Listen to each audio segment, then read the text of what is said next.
Department of Defense, working with World Bank, PricewaterhouseCoopers, and other big companies and big organizations who are also developing the sustainability issues. So today we have invited you because we think that Georgia has this very great potential of actually getting on the sustainable rails, and I'm really pleased to introduce Mr. Majidi, and we hope that together we can really work on the issues together. So now I'm leaving the stage, and it's all for you. Thank you. Good morning. Thank you for the introduction. Very nice. I think the first thing I should do is to thank you for coming and express my pleasure of meeting each one of you individually and all of you as a group. The next thing I would like to do is to explain a little bit, not talking about myself, but giving you an idea of what I can do here. And for that, I need to briefly explain my background and also my experience on these topics.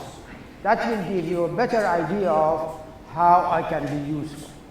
And then I get to the question of why do I want to be useful here and not somewhere else. As you hear, I'm around the world. I'm working for American universities around the world, and I live in Washington, D.C. area, in Virginia, Fairfax County, in Paris. I teach in China. I do consulting for the World Bank in Central Asia, and my background has always been in parallel, consulting and teaching. And that has been in purpose. I see these two as the flip side of effectiveness and change in the society. Right now, I'm working on a World Bank funded project in Kazakhstan since 2016 on socio-economic development.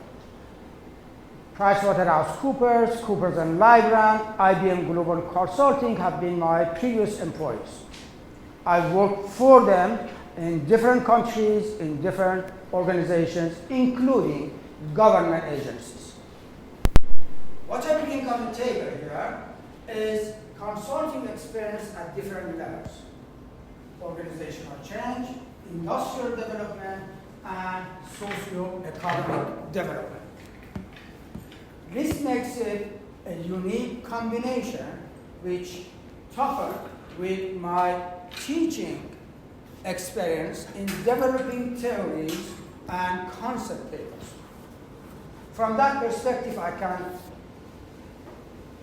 honestly or modestly say that I can be useful in one person to give you, anyone or any situation, any industry in a country, at least a repository of both theoretical, practical, past experience in bringing change at different levels. Now, United Nations started this SDG, Sustainable Development Goals, a few years ago, and knowing that this is an important factor, I immediately jumped in, and in United Nations SDG, there are 8 working groups. Working groups are independent ad hoc groups that are creating theoretical, practical models, and at the same time stimulating and doing something in their own field. I'm a founding member of one of the 8 groups. So that tells you that I know these topics inside out. All of them, how it works, what are the problems, what do we do, where are the disconnects, and what are the possibilities to bring them together and make something more decent. A brief discussion about SDG and the disconnect that happened. You are familiar, so I'm not going to enter in details, and if you need more, you can very easily learn about 17 goals. What is good about SDG is bringing a new vocabulary unifying us around the world under common topics, common problems. Right now, any successful business in any industry, if we take a business model that is very profitable, the language of profitability is the same in Chinese, Georgian, in English, in French, even in honest spoken language. Profit is profit. We have got used to it, everybody knows. Look at Airbnb, makes money, it's a new business model, let's copy that. So money, language, making money, the language of that business has become a standard, and without speaking of it, we see it, we recognize, we copy. Chinese are very good in replicating anything that you make. Now, SDGs are bringing a new vocabulary, and that's the beauty of it. The beauty of it that we can unify humanity, or people who want to bring change, which is past due, because we are at the bankruptcy of socio-economic systems. Now we have a common objectives to work. From here to Kazakhstan, to Uzbekistan, to United States of America, to Europe, to China. So when a group of interested people get around on these 17 goals, when we do something, we say, okay, let's see which one of these we are effective. And we can measure our impact. So that's another aspect, that it gives us very clear result of what we are achieving. That's what I like about it. And that's why I think going around the world, making connections and stimulating groups, societies, companies to do it, it's important. Now, the next problem or the next issue we have, how to do it. And you will see that in your own society and other societies, it is not lack of interest, it is lack of skills and experience in doing it. We are interested. There are many managers, not necessarily all managers want to pollute the air. All managers want to actually use child labor. They would like to have a different business model. I'm from a discipline that said, okay, we are not all evil. We are good.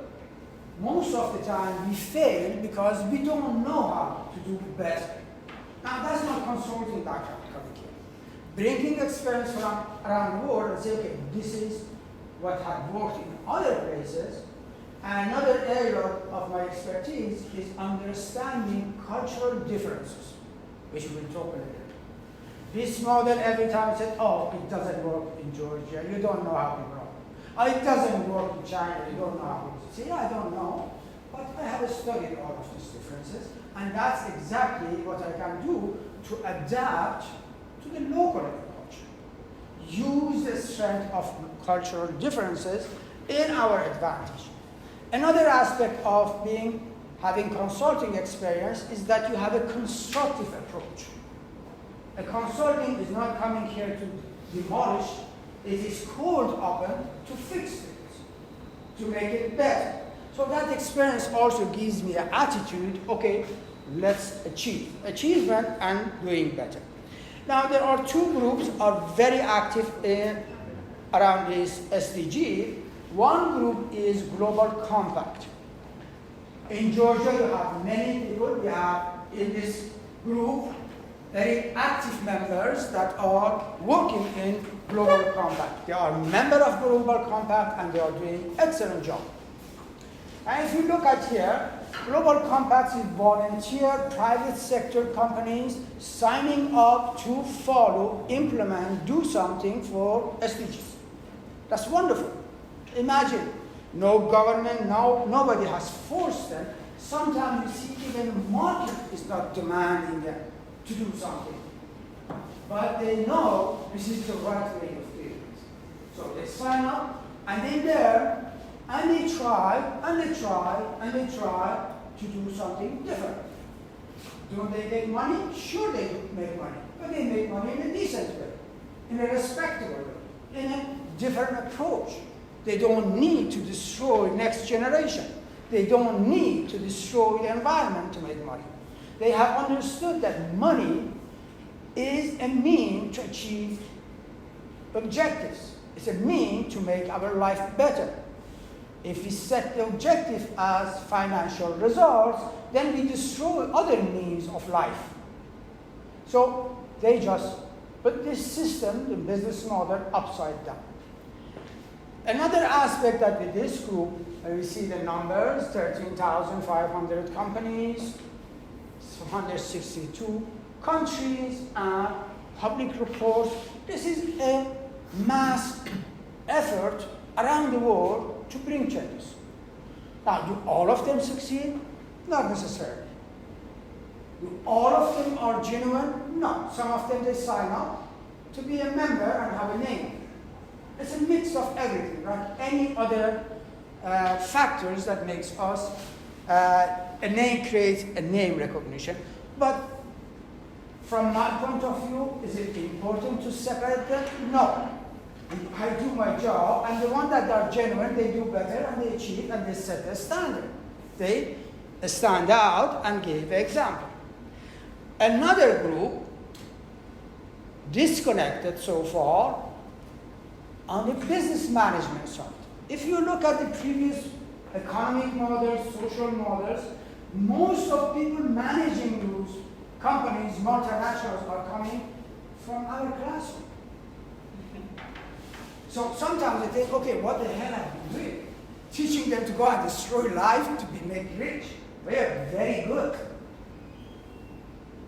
Business management has signed up this Principle of Responsible Management Education, a group that I'm a member of it, and universities can be member of it, not individuals, are signing up to follow 6 principles of decent, honorable business management education. Now, I have a long discussion for you when business management became so greedy and changed and went to only financial results, when finance department became dominant, it was policy-oriented and market-driven. One thing that is important here to understand is that also management education is making a skills development for the market.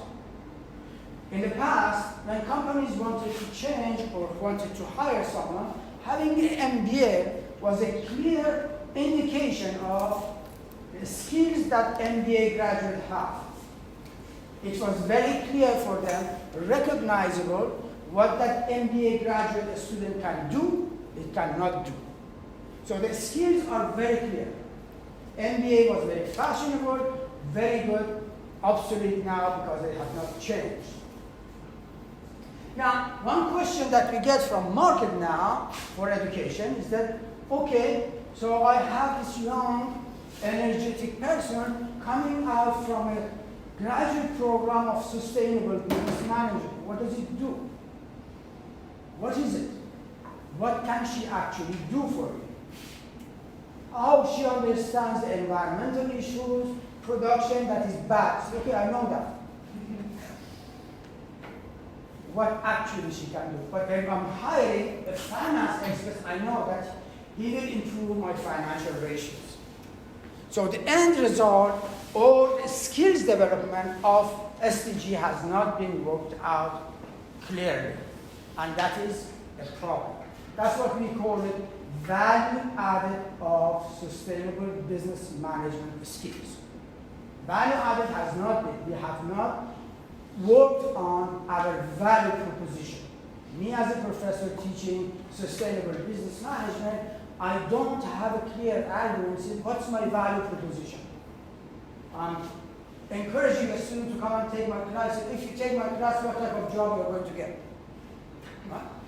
Financial instruments are very clear. Get my class, you succeed, you are successful, you go to trade, you go to this, you go to that, but depending on your specialty, market knows what to do with you.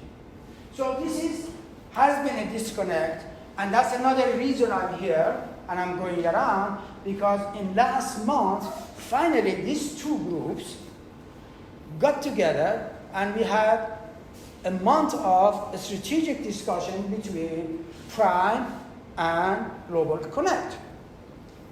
Because companies were saying, okay, now guys, can you put your act together, give us the skills that we need?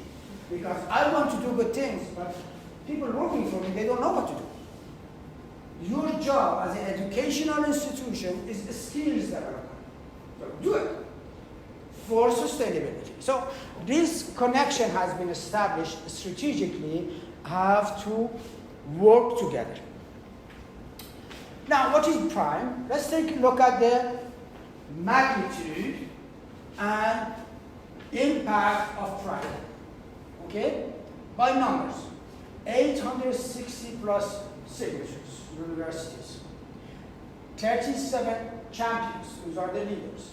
14 chapters, chapters are local organizations. 8 working groups. I told you I'm a member, founding member of one of the groups. And my group is doing a mindset, working on behavior factor. Because I believe that if we change our behavior, we drive the market in a different way. 200,000 professors and 3 million students. That's a lot of power. So if we do our job correctly, 3 million, let's say 3,000 of them, are becoming a good leader. We have done an excellent job. We can drive change. So it's moving faster and faster for many reasons. And also you can imagine that in the last year and a half, COVID has illustrated and probably a very costly wake-up call to the entire world that is suicidal if you continue the way you are doing it. Wake up and fix this.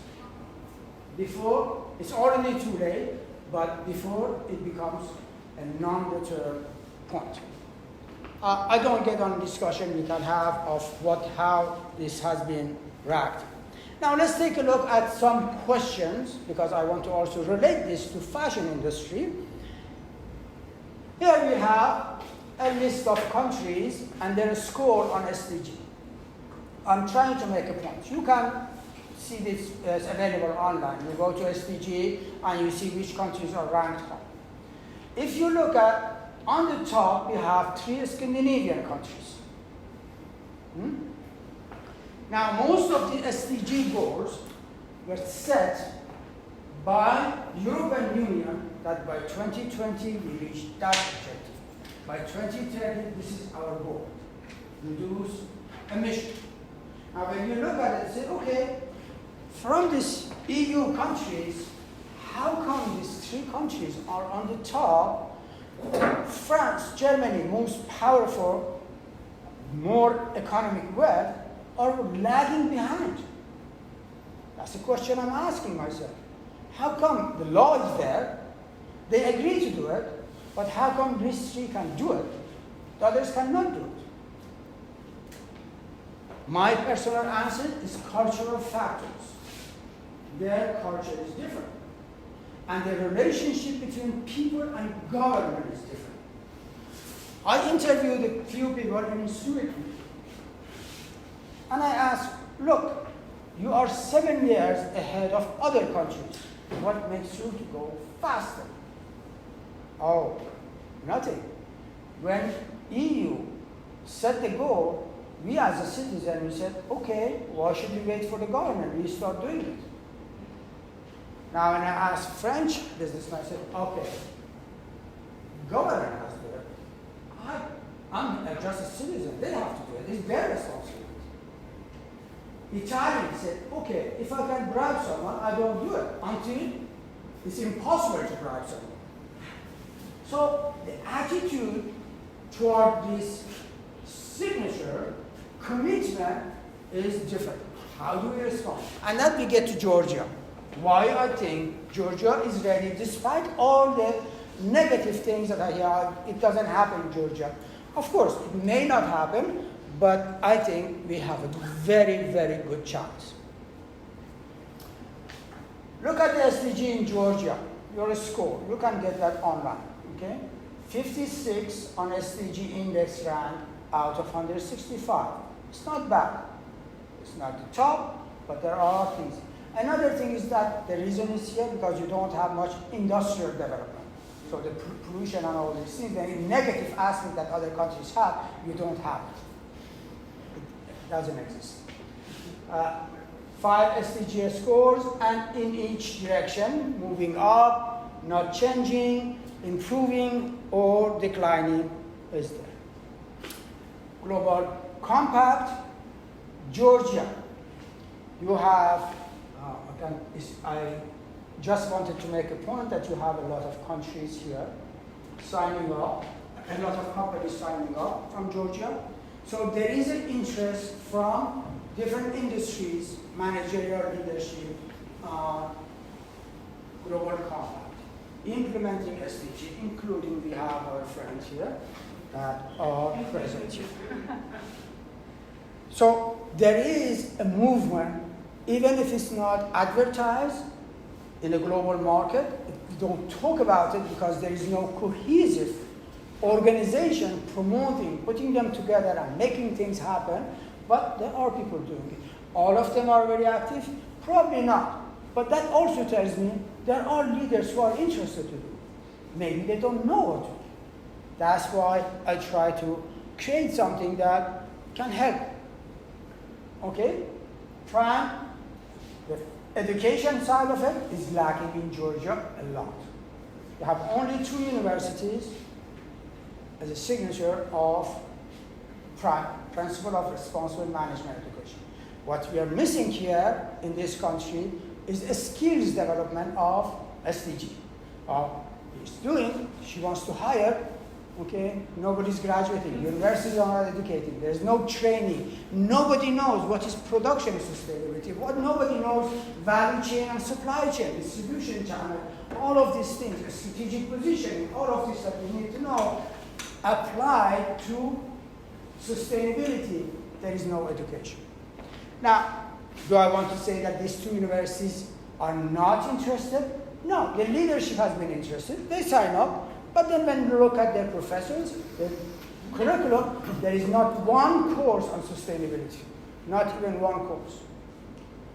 Now, one of them had a report, 2016, that is 5-6 years ago.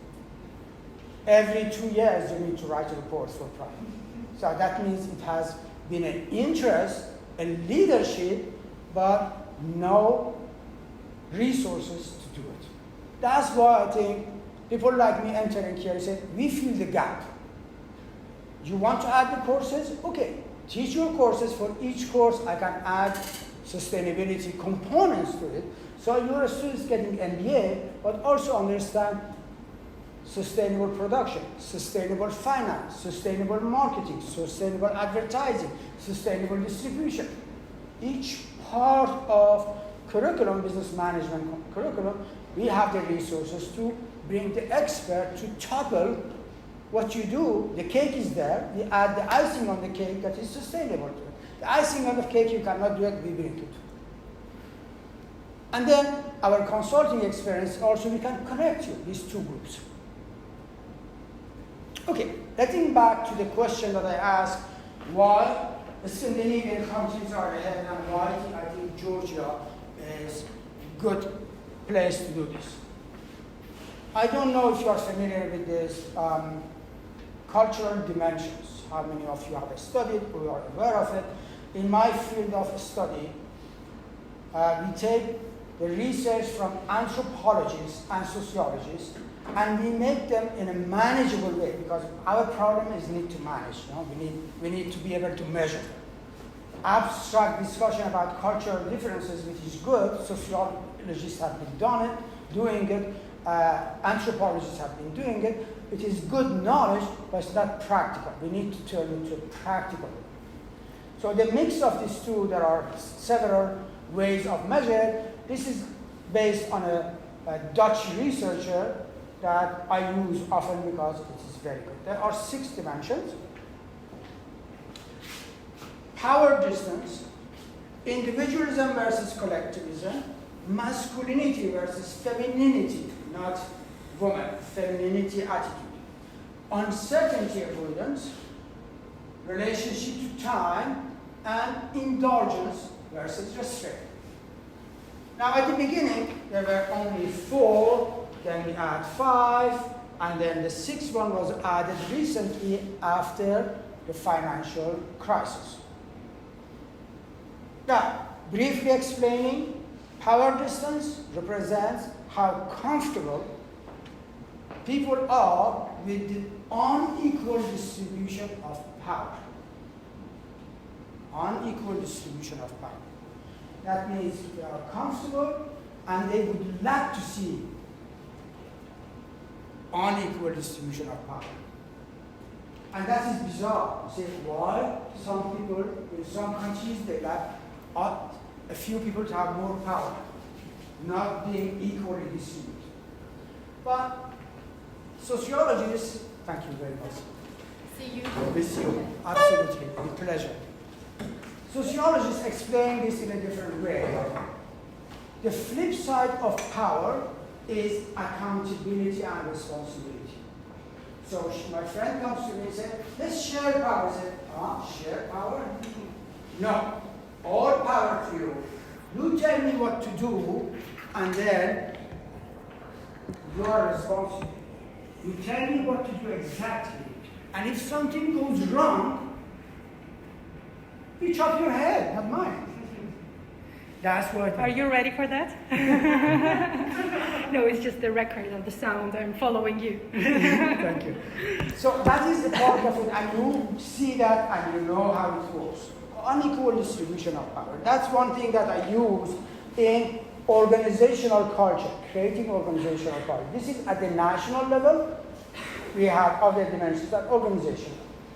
Individualism versus collectivism. To what extent we work together or compete against each other.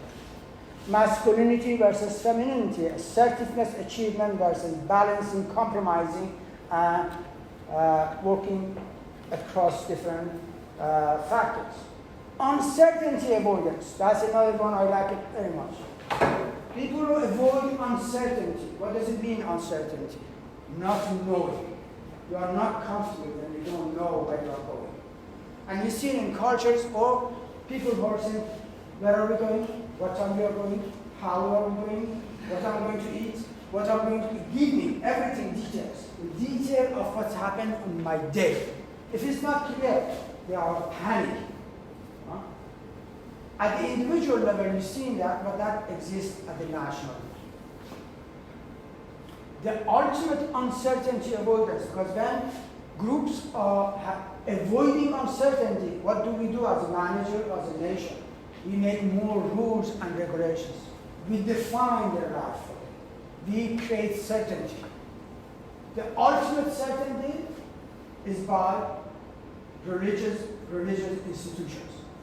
They make your life in this world certain. I think we must send this PDF, your presentation, to our government, and it may, about elections, it will be also very interesting.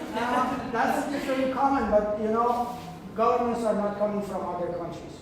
Yeah. In Middle East, there are a lot of catastrophic things are happening, but they did not move from Switzerland. They came out of the same country. It's internal process. So the ultimate thing they do, they make your life certain, not in this world, they also tell you what will happen when you die. No one has been coming back from that world to tell us, but they tell you, even if they have not been there. So that is ultimate uncertainty. The last one is time orientation. There are 3 time orientation, past, present, and future. In a short way, past-oriented culture use today's resources at the cost of their future to preserve their past. All they do to protect and preserve. And that's between generations. You see, younger generations, oh my God, mother, father, why do you do the same thing? Can we do something? No. It's very important, this ceremony. That is my time, that is my life. Cost of my life to just do the same thing. So that is past orientation. The ultimate of it is very orthodox, very conservative groups that are doing. At the cost of their future, using today's resources. Present oriented They use past experience at the cost of their future to enjoy today's life. What do? In these countries, you see a lot of credit cards. People are in debt. Today they have a math mention, but they have to borrow to have math mention. That is present period. Future-oriented. They use past experience, today's resources to build their future. In these countries, you see more investment on education. So there are very clear indications that we can look, and as you can see, we have various. Indulgence came after financial crisis. We said, okay, companies were greedy, but also there were individuals buying these houses, borrowing, and betting on the market. So there is a behavior, collective behavior. Countries that are indulging themselves and societies that are constraining themselves. There is a degree. We measure that one also.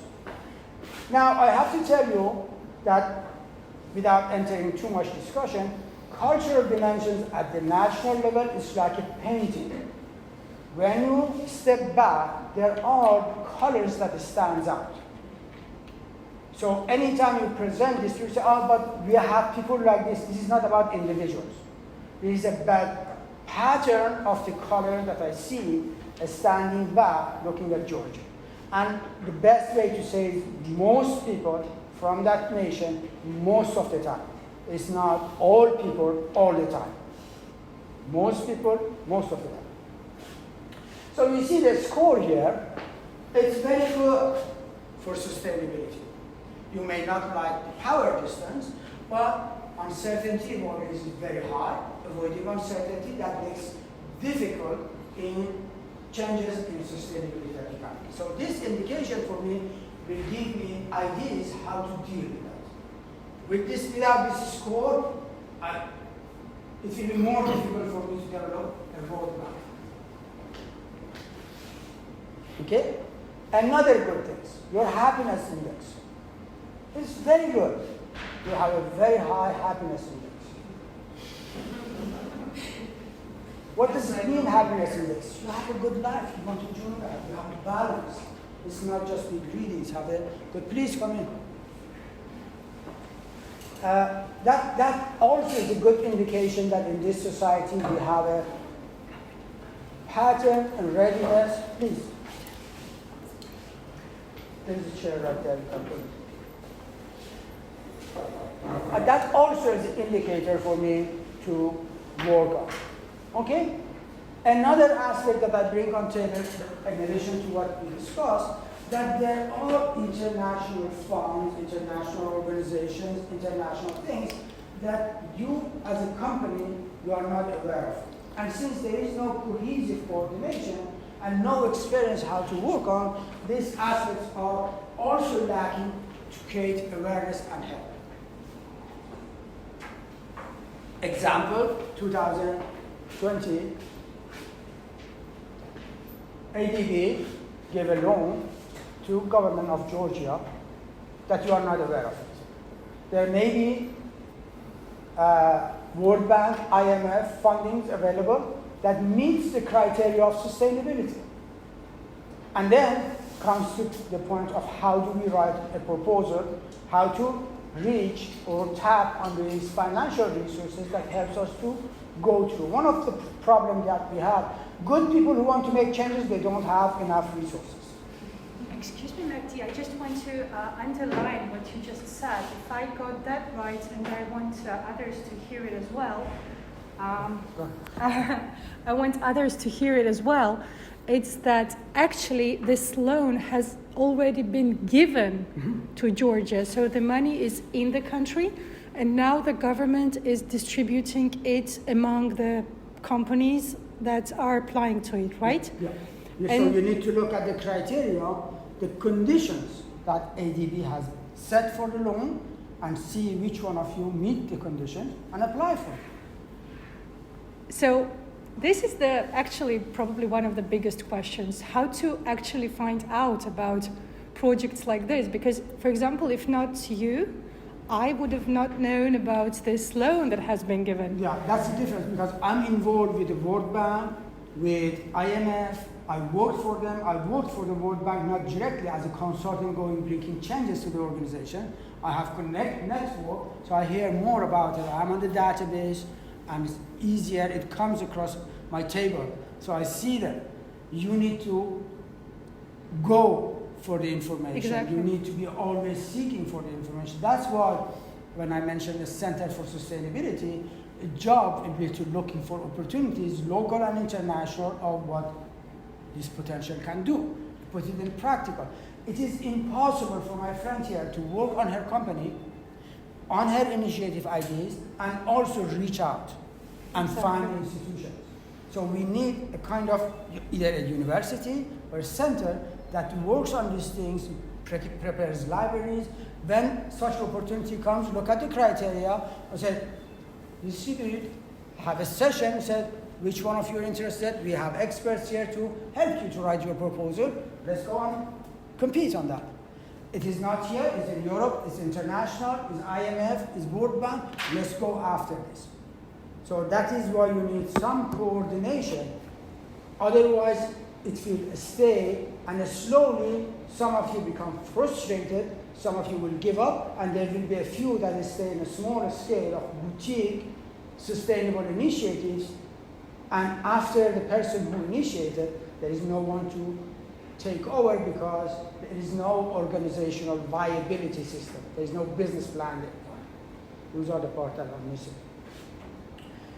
I'm sorry if you were planning to say it, but the fashion brands can also apply as the part of regional trade, right? Of course. Fashion brand. Actually, Raquel, there are a few aggregators of brands available to Georgian companies and educational institutions. The Jobs GE has the list of grants available. Maybe not like big ATB or EBR, but yeah, there is a few directions of I can share with you the links. That's interesting. I just didn't know it. And That's also we have somewhere the link to the list of the aggregator for the international grants, where of course everyone can apply if they meet the criteria too. That's exactly why we made this meeting happen, right? Because you are here because you have your hand on these issues, and you can share your knowledge. I think that this is really something very valuable. I'm sorry I interfered in your presentation, but for me it was like really something groundbreaking.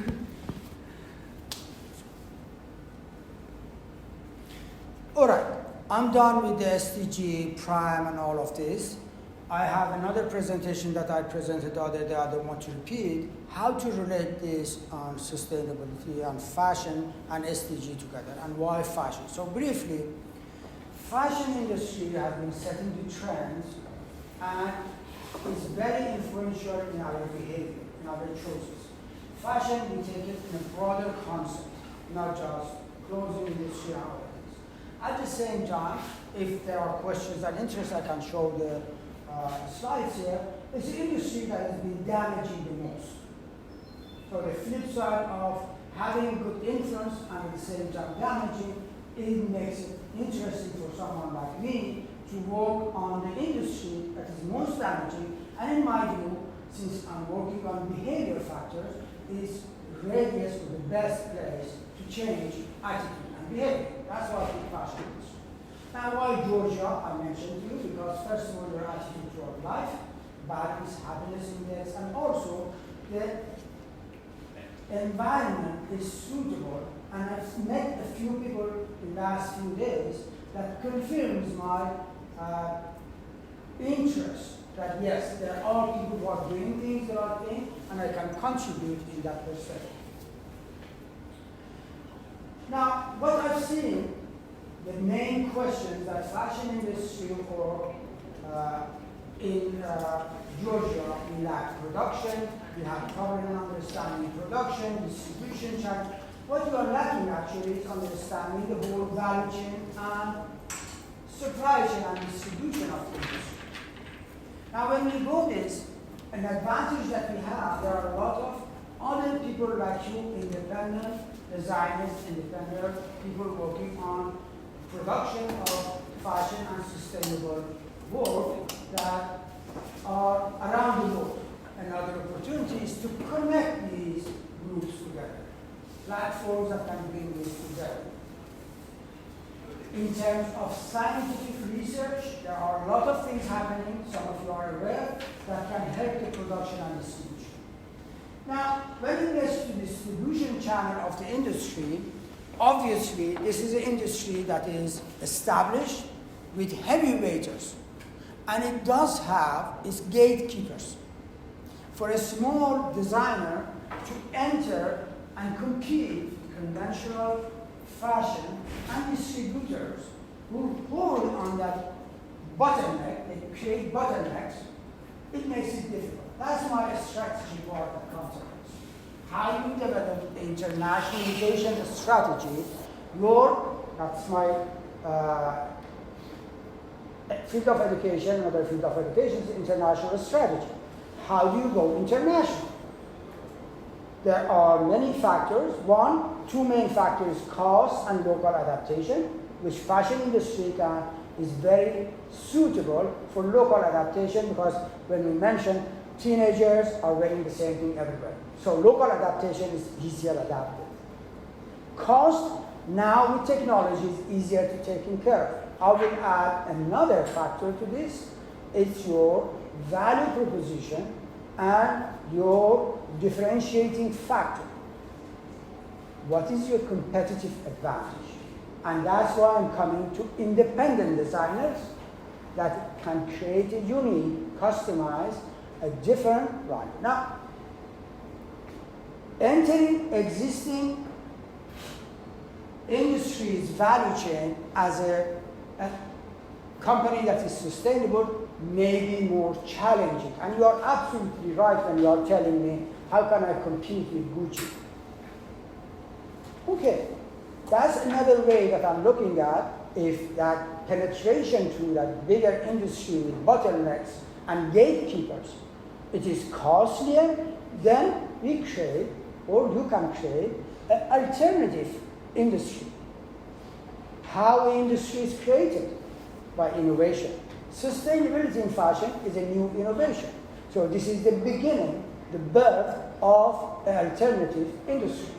So we go through the same life cycle of industry, and if you have the knowledge and coaching of understanding the life cycle, how to maneuver at different stages of industry life cycle, then you are going to be better off, and you may actually have an advantage in setting the trend, setting the standard that makes you what we call a first mover advantage collectively across the globe, alternative fashion or sustainable fashion industry.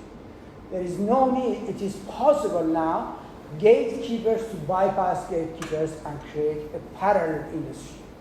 For that, it needs to be a coordination. Industry is created by competitors. At the beginning, collaboration. When the industry is reaching maturity, competition starts. But as long as market is growing and you keep your market share, you move fast. And collectively, your objective is to increase market share, market growth, keep the market growth. That is the collective interest. Everybody is telling me, how can you create an incentive that competitors work together? Because when I tell you, when I show you working together, you make the size of the cake bigger. So each one of you get bigger part, that is common interest.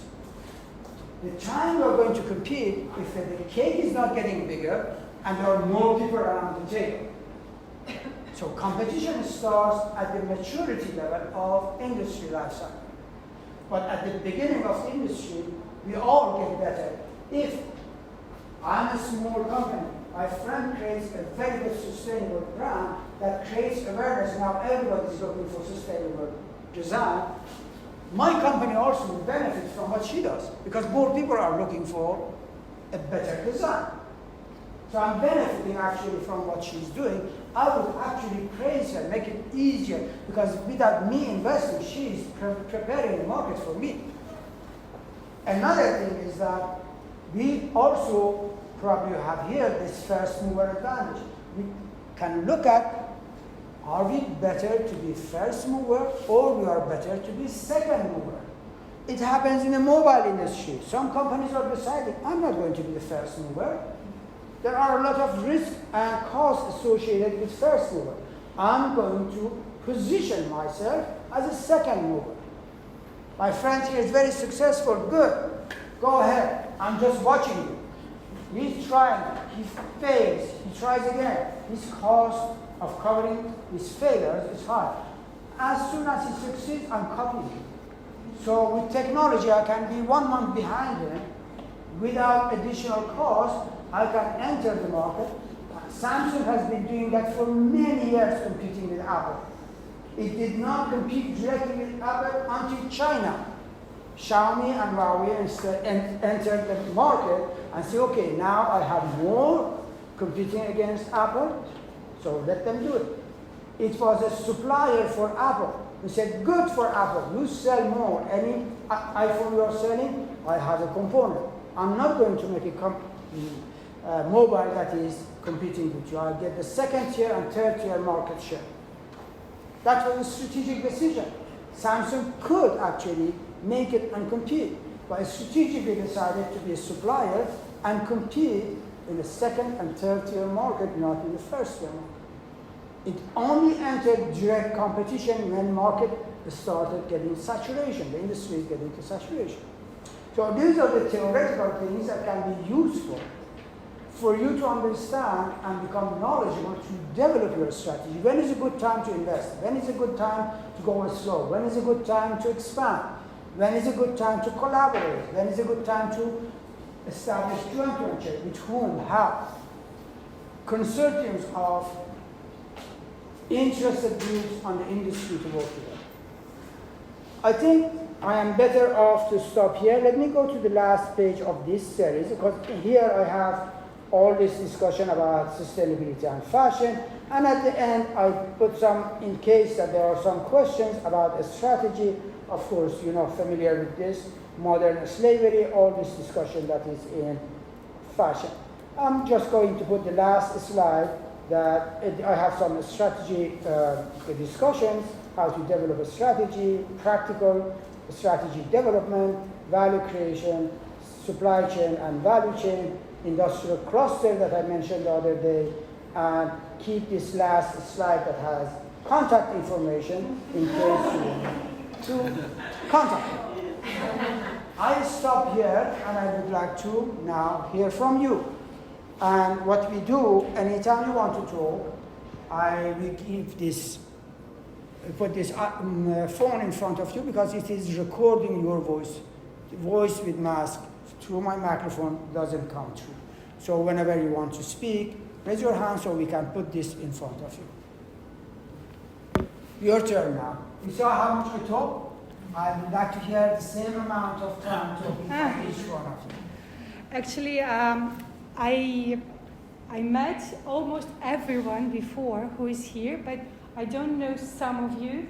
So I will tell you a few words about who are presenting here today. So starting from here, we have Georgi Postava, who is a journalist working for Rob Report and also a development manager of 7-Eleven brand, 0711 brand. We have Ekaterina, who is representing brand Tatuna. Today, you met Tatuna before, designer. We have Etuna Ateri, who is the director of marketing, right? Of the Georgian Airways company. We have Sofia Guguberiza, who is the owner and founder of Ieri store.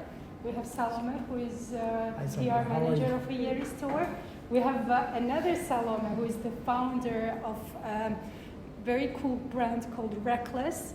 And it's like brand for young generation, skateboarding kind of aesthetics, very interesting. We have Anna Nino, who is the general manager of Samoseli Pirweli, beautiful atelier, recreating and restoring traditional clothes and making them contemporary in a modern life. We have Sofia Zekina, who is the stylist, and also worked in magazines in Russia, and now she moved to Tbilisi, working with different brands, like Ingoropa, right? You also worked with the brand and others, and also shooting for Iyeri, making stories. You met Nino, right? Of course. And I have never met you before, so I would be very happy if you introduce yourself. Hello, we are representative to Ingoropa brand. Salome is manager of Ingoropa, and I'm assistant to Tamuna and Salome too.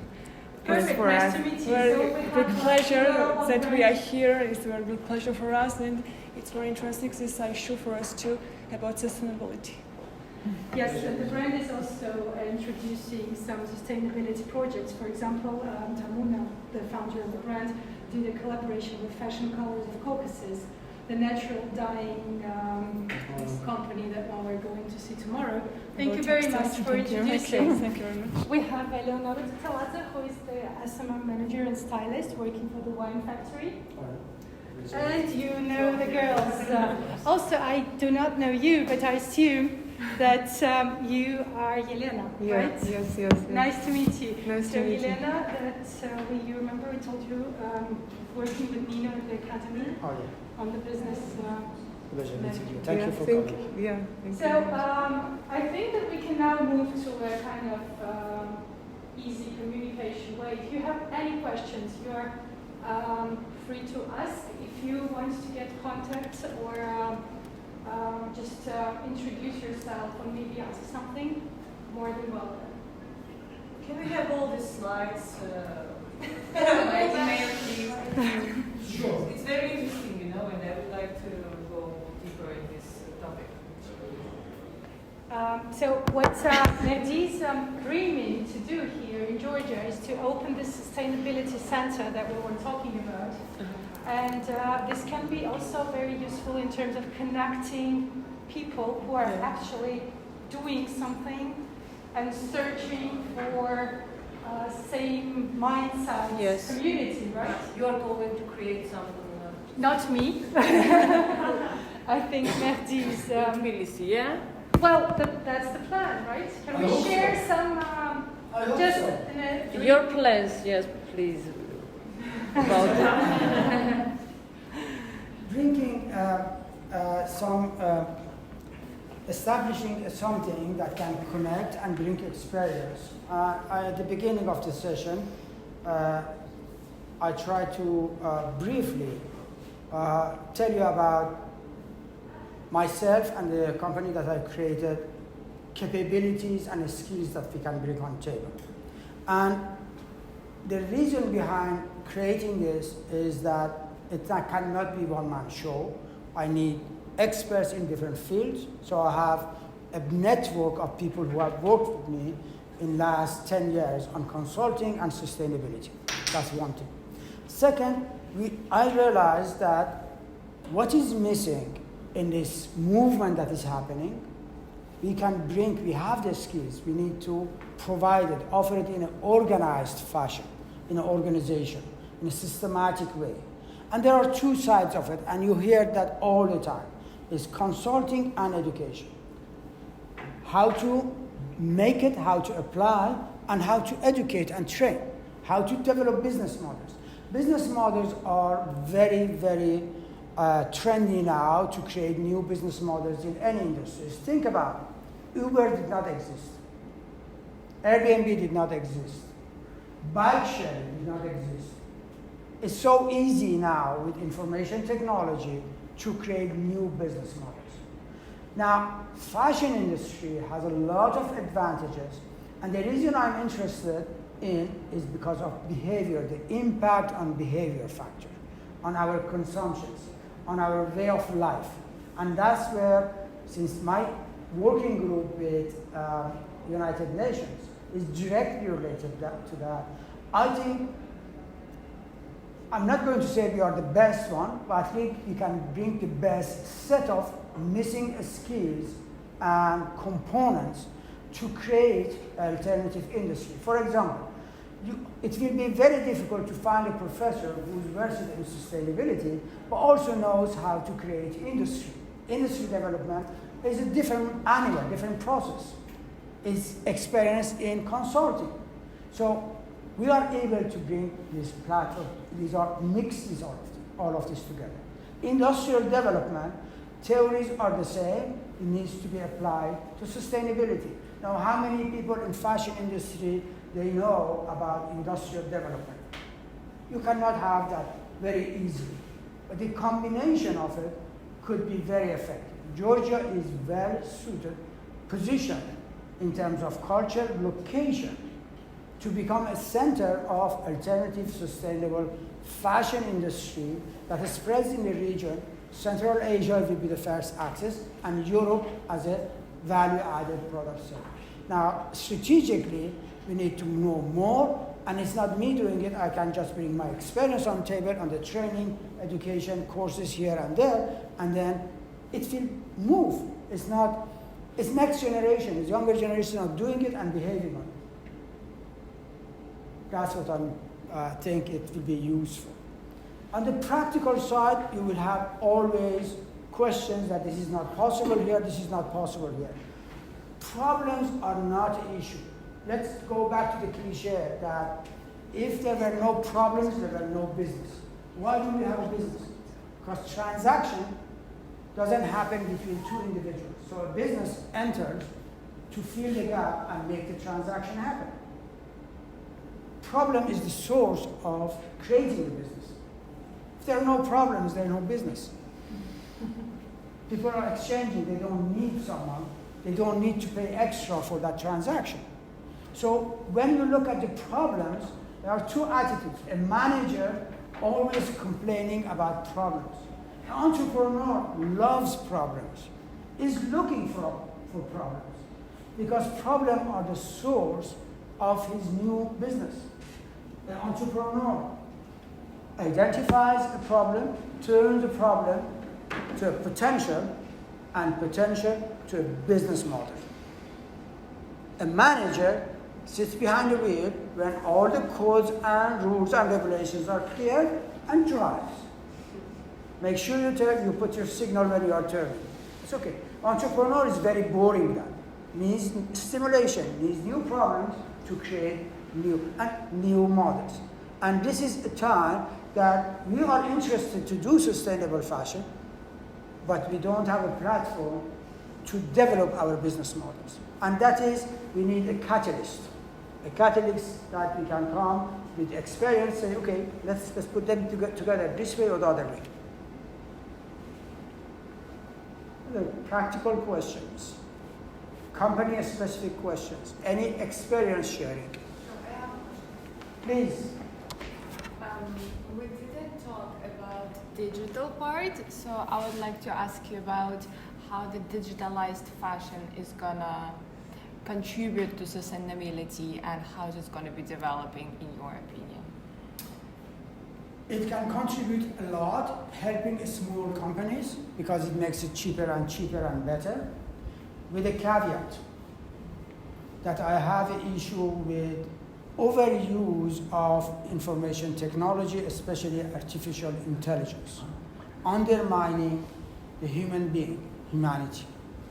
Last week or a few weeks ago, an application at Amazon, an application system, has started sending message to some employees that you are fired without any human being reviewing this.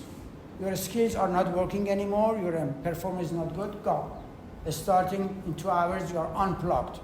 So it had made, in a way, it can make human being an instrument of artificial intelligence. In a broader concept, my approach is that artificial intelligence, another technology, it should be at service of humanity, not taking humanity on a slavery. So on the practical side, a lot of power, and makes you compete with big companies. It makes it much easier to compete, less costlier to compete with multinationals. It puts the small and medium-sized companies at the same level of competitiveness than big companies. But that, if we keep that part in mind, overusing it, we destroy humanity. There are moral issues. I have some moral discussion on that. I mean, also another question. For example, digital fashion, I mean, like there are lots of digital fitting rooms, or whether there are apps where you can not buy only the actual item, but the digital item, wear it on the social media. I mean, where it is someone as an app puts the clothing on you, and then actually you're not buying the real piece, but actually you have the garment itself in a digital version. Do you think it has good influence on fashion industry and its development in terms of the size, in terms of the creativity, or it's going to have more or less negative impact because people are not going to be buying actual clothing in that In terms of sense? business, it's a good Yeah. business model, makes money, but in Yeah. terms of transformation of our attitude, our personality, no.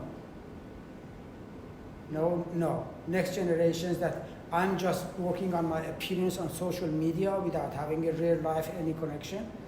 That Yeah, well, that's what I'm asking about. so it's, What's the prediction for the future? no, I don't have prediction. I can have a personal opinion on this because prediction is industry analysis that you have to say. But my personal thing is that business-wise, yes, it's good and it make money. Personally, I don't think that is good for society. What we are going to have next generation that is sitting having a life in front of the computer. It's just in front of the computer. Yeah, when I have, especially Chinese are very, very interested, especially younger generation, to use these mobiles that are beautifying. Now, I look at my student and say, can you send me a picture? Where is my student? I'm here, teacher. This is not you. It's me, teacher. Trust me, it's me. So what image you have from yourself? Do you know yourself? She doesn't know herself. All she knows is the beautifying thing. And imagine boyfriend, girlfriend, friends.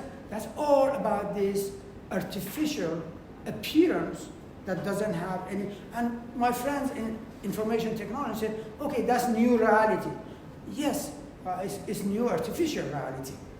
Then slowly it is taking human being. We became, it's that machine that decides how should I look, what should I wear, then where am I? It's a decision, moral decision of where humanity should be. I'm not a conservative person. I'm telling you what is life about. But in business model, it's absolutely, you can sell that in China a lot. Without producing anything, actually. Yeah, they do. Or at least you got the waste. Yeah, there is no waste, there is nothing, and you don't need to go out. You sit there, you look beauty, you look perfect, you like the dress, you show off, and others will imitate the same thing. You need to work hard to pay for that application that artificially you look good. Yeah, I mean, like, yes, still you produce without actually producing, but will it help, for example, because now there's excess amount of clothing all around the world, it's like not enough of recycling, we have like too much and people are already tired of having too much of, is it effective or not as a tool to help this? Yeah, I'm sticking to the point of sustainability. No, actually, I get what you're saying, because it's definitely the cut of waste, it's definitely no production, no pollutions, no logistics, but there is another thing about it, that is actually sustainability is not only about cutting waste, right? It's also about your, well, maybe this word is a little bit used too much, but it's also about the mindfulness, no, in a way. Yes. And artificial life has nothing to do with the mindfulness of your life. Yeah. So in this case, from an economical point of view, that's sustainable, but it's still not sustainable because it's artificial. It's not human oriented. Let's push that a little bit further. I'm sitting in my room, my fashion dress, my beautifying computer, and then the 3D printing is printing vegetables for me. it works. We can have it. Now 3D is making it. We can have everything. We can have drones that breaking things, and it's done. And where do I make my money? Creating another application to make a human being as a raw material for another application.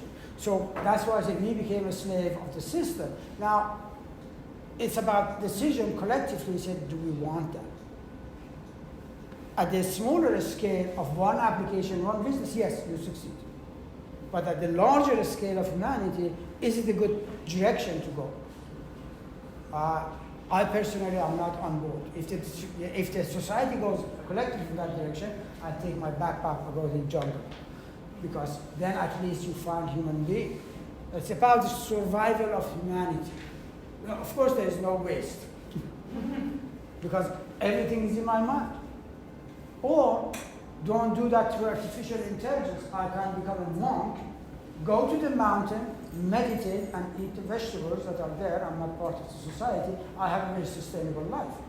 So isolating from the society, either artificially or physically going to the mountain, just meditating and eating vegetables, or alternative solutions.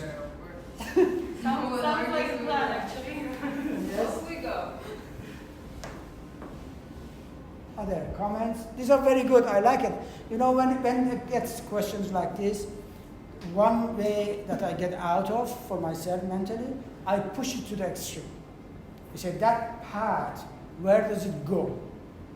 If we push to the extreme, then it may not happen. We get the contrast and we can have a better idea of where do we want to land in this spectrum of two opposite sides. Like, for example, the cultural dimensions I'll show you, there is no country with absolute uncertainty about this. But when you put it in contrast, you see how it works. By the way, these cultural dimensions have changed, but the distance has stayed the same over time. We moved collectively toward more individualism, but our distance has stayed the same. So there is a trend in humanity also that goes through. Other comments? I like that. That was a good comment. Thank you, Sophia. Can I ask a question to Please. you know, like, obviously, as you came here, you're interested in developing more sustainable ways in your businesses. What would you consider the biggest blocks right now on the way to sustainability? What's like stopping you from improving the business, making it more sustainable? No. That's a good question. Maybe I start, and if somebody wants to add, would be great. So, talking about Ieri store, for example, we are at the wine factory, which is an ecosystem as a separate thing. And there are some things that we cannot change at our store, for example, solar energy, because we are part of this wine factory. And we have some restrictions from the owners that we cannot change. They won't be happy if we put, for example, solar batteries on a roof and not use energy, because this is the historical monument and we're not allowed to do it. For example, this is what can be considered as a block and challenge. We are renting a space, we have the owner who is blocking some decisions that can make our business more sustainable. Also regarding, for example, working with designers who we cannot stop working with a designer because he's not 100% sustainable, because otherwise we won't have anything to sell, right?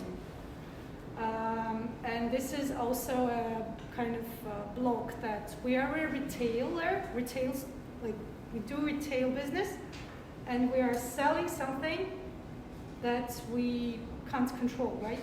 We can control the quality, we can control some design maybe in a way, but still it's the designer who is doing his business.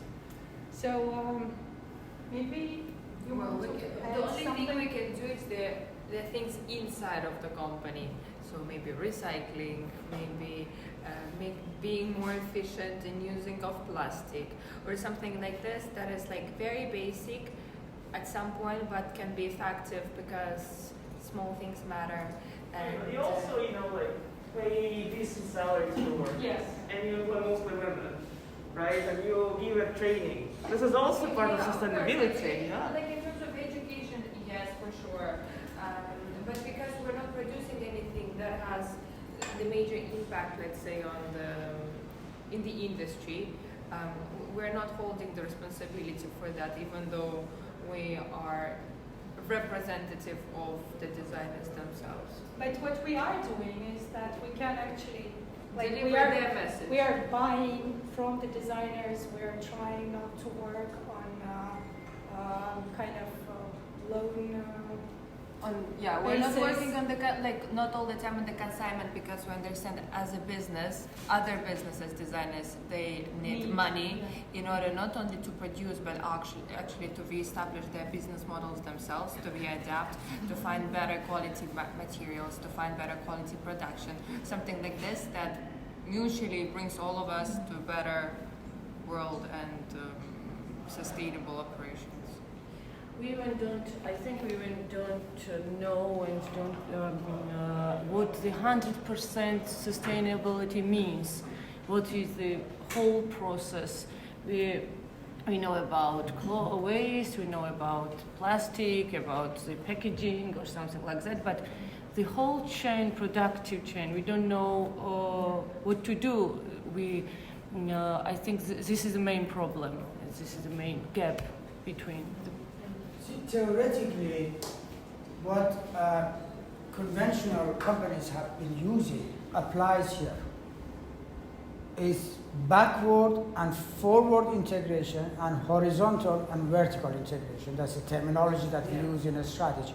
So that applies here. The point is to find the right thing and look at the supply chain and value chain and distribution and see where and with whom you can integrate and bring this. So if the business model is generating, if the process can be put together, then we go to the negotiation of integration. And that is a degree of integration. You look at it strategically, do you want to actually integrate fully or become a joint venture or what we call it at arm's length relationship. Those are all strategies that have been, it is the same methodology that can be used. The dynamics are the same. We can, but at the end of the day, it comes because a conventional businessman is more versus understand these concepts and they can negotiate and they have common interest, which is money at the center, and they see how it works.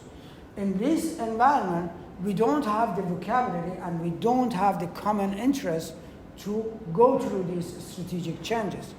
And that means someone who knows this process and can adapt it and link it together. As I mentioned, for example, when you show that this is alternative industry that is growing, you are at this stage, collaboration makes the cake bigger. Competition at this stage kills the cake, destroys the cake. So once you explain that, you have a better chance to bring in companies along the supply chain together. These are very good, interesting. Thank you for stimulating the discussion. These are very good practical things that we are struggling all the time. I also wanted to address this question that you asked into the crowd. So I think also one of the challenges that many businesses are facing is that they want to do something in sustainability. They want to go this way and they believe in that, but they don't see this direct return of investment. So they know that there is an investment needed, and since it's nothing like what they can see immediately, and they don't know actually when it will return to them. There, of course, it's like a big challenge for them to come over, and start something. As you also mentioned before, they're the first movers, And then there are the ones who are waiting a bit, watching till it gets mature or it has been proven that this method is working, and then they make the move, right? So I think this is a challenge for many businesses, but also there are, of course, businesses, and that's why, like what Sophia said, it's very important to, sometimes it's not seen that actually businesses are engaged already in sustainability and that they're doing something, but at least they should communicate, at least they should, tell about it, write about it, that we're doing this. For example, in the industry where I'm working, it's aviation, we cannot, let's say, cut something, and of course there's a lot of talk, a lot of discussion, aviation and airline, and we shouldn't fly anymore, and this is bad, and this. But actually we try also in our ways to do the best that we can in order, for example, to save fuel consumption, to not, to have the routes most efficient way that we can, to have the use of human resources, which are pilots, cabin crew, and so on, mechanics, techniques, that they are working in the right amount of time, and, and make sure that also the logistical wise we're not overusing material and we're not overusing resources.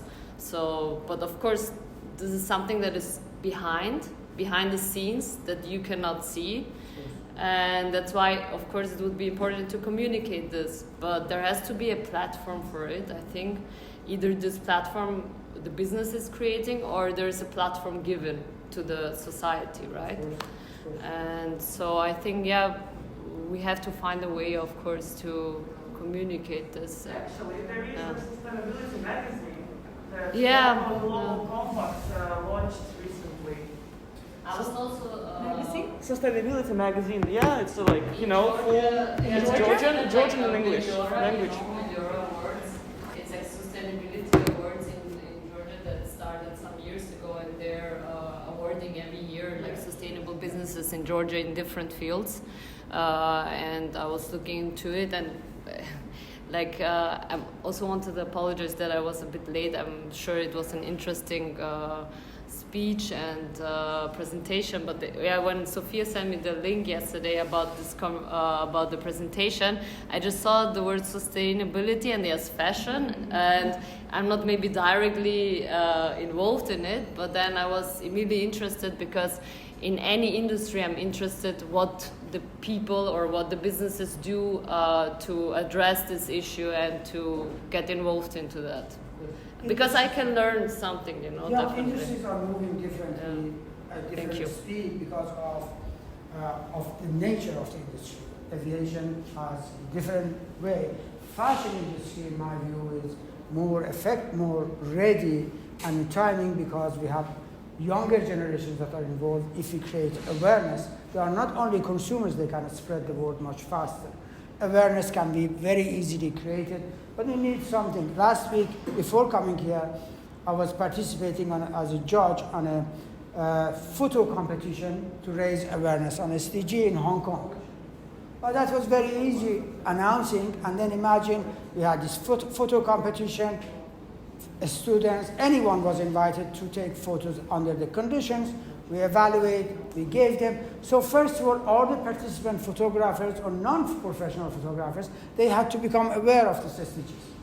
And then take a photo that is showcasing and illustrating them and explain. And then at the end, we had all these finalists photos on billboards around all the metro stations. So it creates also awareness to the consumers, others. But there are many ways, not expensive, to create awareness.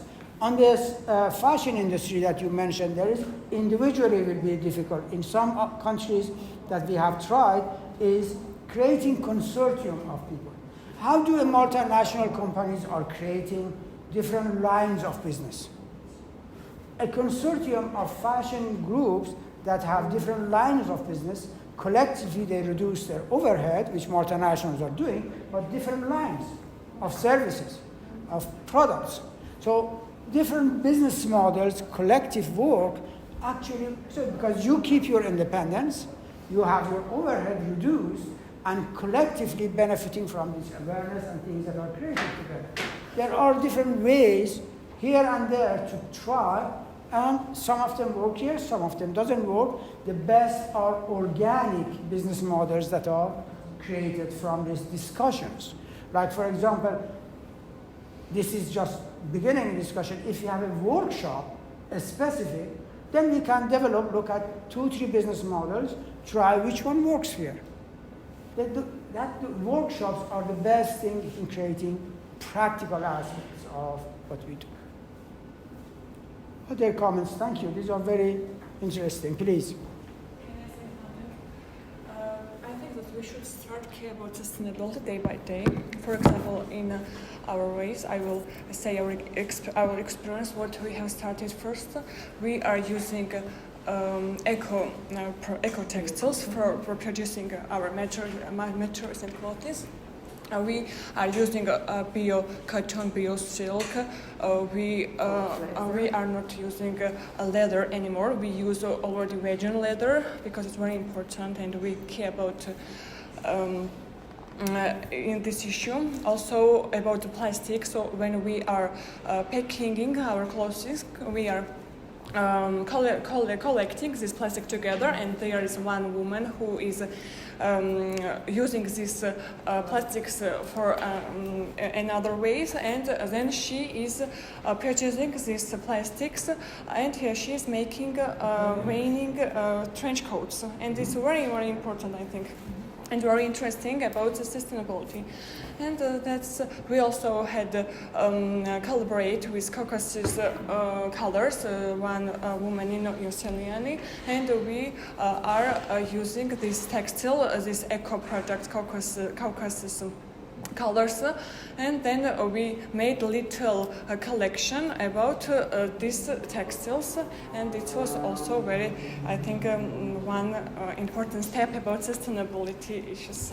So I want to advise everyone that little by little, step by step, we should try to starting this sustainable things about in the fashion industry. Wonderful. Yeah, that's a very good example. You have an innovative way of producing, doing something. It's lower scale, it works, and then can be scaled up, replicated. Or another way of doing, there is, before coming here, I saw a new company in new innovation that takes plastic. There are many examples of biodegradable plastic to change this and use it for as a textile. But this new innovation collects plastic bottles, and they create different patterns of textile. What makes it is gives the plastic a multiple usage. Now, imagine that here we have a collective of fashion designers, they're all using different material. Now, if collectively we have a production of this textile, and we ask them for different pattern that they have, and we make the pattern that they need in one collective production facility. Then we have variety of textile, all made of plastic. Not only we reduce emission, we collect existing traces in the field, we get them, raw material relatively cheap, production is enough for all of this, and excess capacity can be sold in other countries as textile. So there are collective way of making things happen. Taking the example, you say, okay, that's an excellent thing. How can we use that in other companies? How can we patent that and help this company to get international recognition and get ownership of this patent and sell their product outside? Internationalization and patent and protection is another factor that you need to have as part of your plan when you're innovating something. Most of the time happen in a small, younger person innovates something, very scientific, they are not protected. As soon as it goes to showroom somewhere, it is replicated very easily. And then you lose the ownership, you lose credibility, and you become frustrated. So if these are not planned, Google is using its corporate culture as a source of innovation without entering on that. Now, if this consortium of groups that we have here we use the culture that you are creating as a source of innovation, we can have similar benefit from those individual innovations if we can bring them the protection that Google is offering to its employees. 50% of new products are created by individuals' free time. Google is allowing 20% of your time, do whatever you want. Bring your cat, play whatever you want.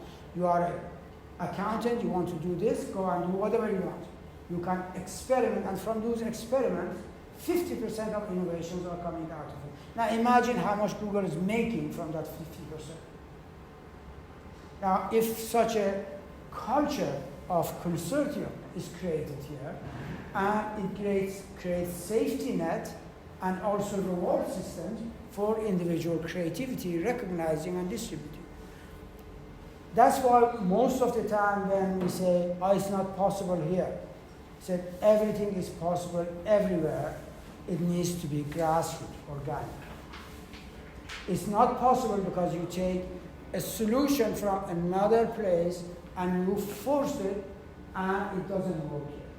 Bring examples, showcase, let the solution to emerge from local, organically by discussion. And that's the best way. It's lasting. You have the ownership, you make it. These are very, and since last 24 hours, your example is the third or fourth good example of innovation that I heard. So I'm very happy because I hear interesting projects at the university, at the centers that are creating in the future, at individuals that are doing and groups. So I think my sense that this is the right place to come and try to participate has been good, because everything that you are telling me is an indication that I have not made a mistake to come and have this discussion. I think we talked enough. If there are no other comments, we unplug this so we can discuss however we want without recording and registration. Thank you very much for coming.